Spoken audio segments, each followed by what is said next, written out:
औरत ना तो कोई नुमाइश की चीज है और ना ही पुरुष के मनोरंजन का सामान। प्रिंसिपल साहब के बेटे की शादी थी।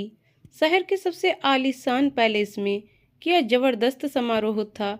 दिल्ली की डांस पार्टी, महंगी शराब, बस क्या कहूँ, हर तरफ पैसे पानी की तरह बह रहे थे। कुछ एक अध्यापक साथी और कुछ एक हम क्लर्क बाबू भी मिलकर एक गोल मेज पर महफिल सजाए बैठे थे। अभी स्नैक्स का दौर ही बीता था कि सामने से सक्सेना साहब आते दिखे। सक्सेना साहब जो हमारे ही विभाग में अधिकारी थे और अधेड़ावस्था में भी अपनी रंगमिजाजी हेतु बदनाम थे, पर अधिकारी थे तो कोई भी मुंह पर इन्हें कुछ कहने की हिम्मत नहीं कर पाता था। वर्मा जी, लगा रखी है महफिल, प्रोग्राम तो बाकमाल है यार, सक्सेना साहब ने हमारे टेबल के पास आकर कहा। मैंने कहा, सक्सेना जी, वाकई बहुत ही शानदार शादी का प्रोग्राम आयोजित किया गया है, आइए। और मैंने कुर्सी बढ़ाकर उन्हें बैठने का इशारा किया।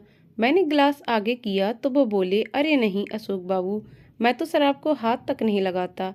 यहाँ बाबू कहकर असल में वो मुझे मेरे छोटे ओहदे का एहसास करा रहे थे। वैसे भी सक्सेना साहब खुद को बड़ा आदमी समझने की हीन भावना से बुरी तरह ग्रस्त भी थे। गूगल और सोशल मीडिया से चोरी किए मैसेज इकट्ठे कर सक्सेना साहब अखबारों में अपने प्रभाव का इस्तेमाल कर अपने फोटो के साथ छपवा खुद को लेखक और चिंतक भी घोषित कर चुके थे। फिर भी अपनी चिर परिचित अश्लील हंसी में हंसकर एकदम से अपनी औकात में आते हुए धीरे से बोले, अशोक यार, शादी में कोई ढंग का पीस देखा है? हमें भी करवा दो यार दर्शन, हमें भी तो थोड़ा नशा हो जाए। मुझे इस तरह के बीमार मानसिकता के घटिया लोगों से हमेशा घृणा आती है।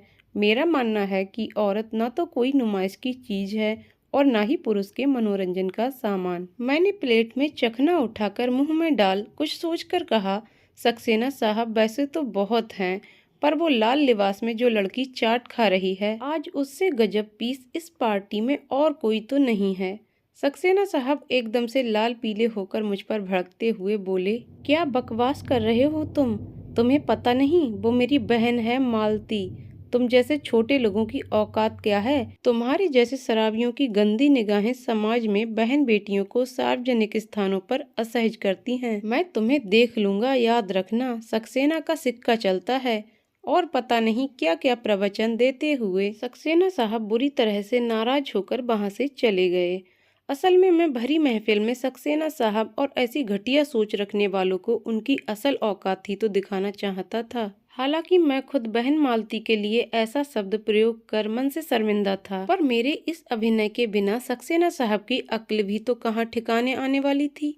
ये कहानी सिर्फ सक्सेना साहब की नहीं है, खुद में झांकिए, कहीं हम सब में भी तो कोई सक्सेना साहब तो नहीं छिपा बैठा।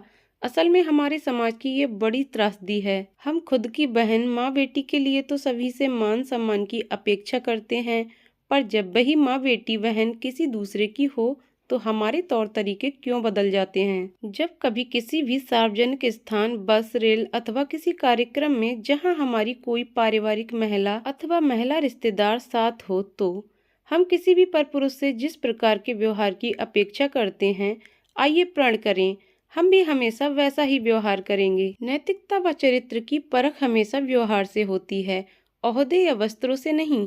वास्तव में यही नैतिक व्यवहार ही हमारी असल औकात है। आज से ही संकल्प लें कि हमेशा महिलाओं का दिल से सम्मान करेंगे। याद रखिएगा, जब सभी महिलाओं के लिए समाज सुरक्षित होगा, तभी हमारी खुद की बहन बेटियों के लिए स्वस्थ माहौल का निर्माण होगा। तो दोस्तों, आपको कहानी कैसी लगी कमेंट करके जरूर बताइएगा। कहानी पसंद आई हो तो वीडियो को लाइक शेयर करें और चैनल को सब्सक्राइब करें। वीडियो को पूरा देखने के लिए बहुत बहुत धन्यवाद दोस्तों।